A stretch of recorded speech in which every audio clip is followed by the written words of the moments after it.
SD official. বাস স্ট্যান্ডে একটু দূরে একটা বেঞ্চে নেহা হতভম্ব হয়ে বসে আছে। কিছুক্ষণ আগেও মনে ভয় থাকলেও মুখটা হাসি হাসি ছিল। ওর ধারণা ছিল বাধাটা ওর বাবার থেকে আসবে, কিন্তু ওর ধারণাকে ভুল করে যার সাথে পালিয়ে যাবে বলে বাড়ি থেকে বের হয়ে এসেছে সে নিজে আসেনি। কিছুক্ষণ আগে অনি আসছে না দেখে নেহা কল করলো। অনি আকাশ থেকে পড়ার মতো বলে, নেহা, তোমার কি মাথা খারাপ? আমি ভাবলাম তুমি এমনিতেই কথাটা বলেছ, বিয়ে তুমি তোমার বাবার পছন্দের ছেলেকে করবে, কিন্তু তুমি সত্যি সত্যি কেন এসেছ? আমার সম্ভব নয় এখন তোমাকে নিয়ে পালানোর। সামনে আমার কেরিয়ার পড়ে আছে, আমি অনেক বড় হতে চাই, যেটা এখন তোমার আবেগের কথায় ভুলে গেলে চলবে না। নেহা অনিকের কথাগুলো শুনে স্তব্ধ হয়ে যায়। ও কল্পনাও করেনি অনি এরকম কথা বলতে পারে। নেহা বলে, অনি তুমি এগুলো কি বলছো? তাহলে তুমি আমার সাথে কেন রিলেশনে গেছো? অনি তাচ্ছিল্য হেসে বলে, তুমি কি বোকা মেয়ে? এরকম কতজনের রিলেশনে যায়।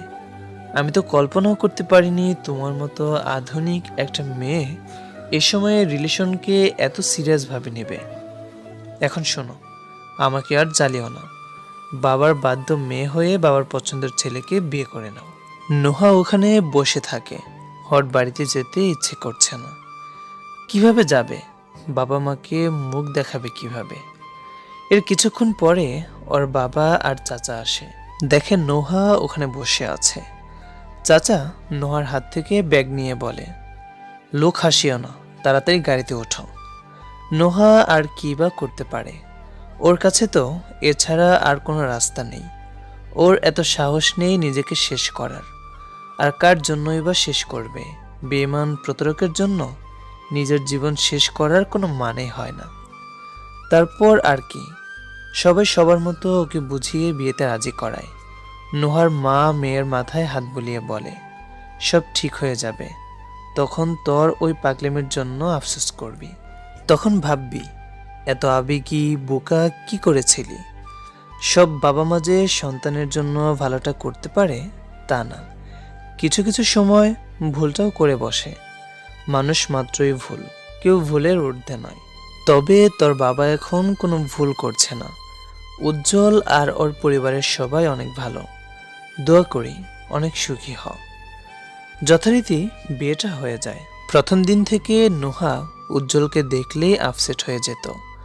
ওর মনে হতো উজ্জ্বলও অনির মতো একসময় ওর ভালোবাসাকে আবেগ মনে করে ছুঁড়ে ফেলে দেবে।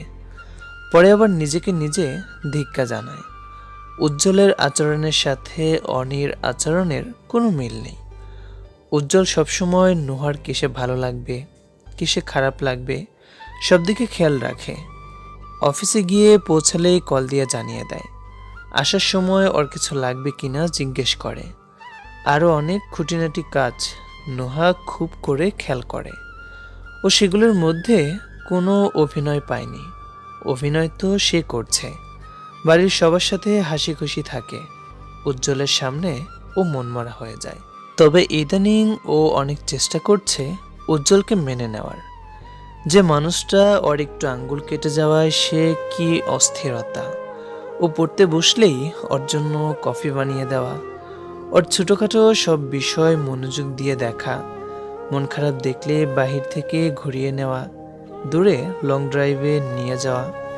এসব তো একটা মানুষ তখন করে যখন সে অপর মানুষটার সুখে নিজের সুখ খোঁজে। গভীর রাতে কথাগুলো ভাবতে গিয়ে নোহা নিজের কাছে নিজেকে অনেক ছোট লাগে। পাশ ফিরে তাকিয়ে দেখে উজ্জ্বল গভীর ঘুমে মগ্ন, আর অন্যদিকে নোহা অপরাধ বোধে জর্জরিত। সব মানুষের চরিত্র মন মানসিকতা যদি এক হতো তাহলে ওর বাবা মা আরো হাজার হাজার সুখী দাম্পত্য থাকতো না। জীবনে কাউকে না কাউকে বিশ্বাস করে বেঁচে থাকতে হয়, তা না হলে জগৎ সংসার এতদিনে সন্ন্যাসী হয়ে যেত। নোহা আর কিছু ভাবতে পারছে না। ও মাঝরাতে উঠে অজু করে জায়নামাজ বিছিয়ে তাহাজ্জুদ আদায় করে দাঁড়িয়ে যায় আর আল্লাহর কাছে ক্ষমা চায়। উজ্জ্বলের মতো মানুষ ওর ভাগ্যে দেওয়ার জন্য শুকরিয়া আদায় করে। নিশ্চয়ই আল্লাহ কাউকে নিরাশ করে না, তিনি নিজের বান্দার জন্য ভালোটাই রাখেন।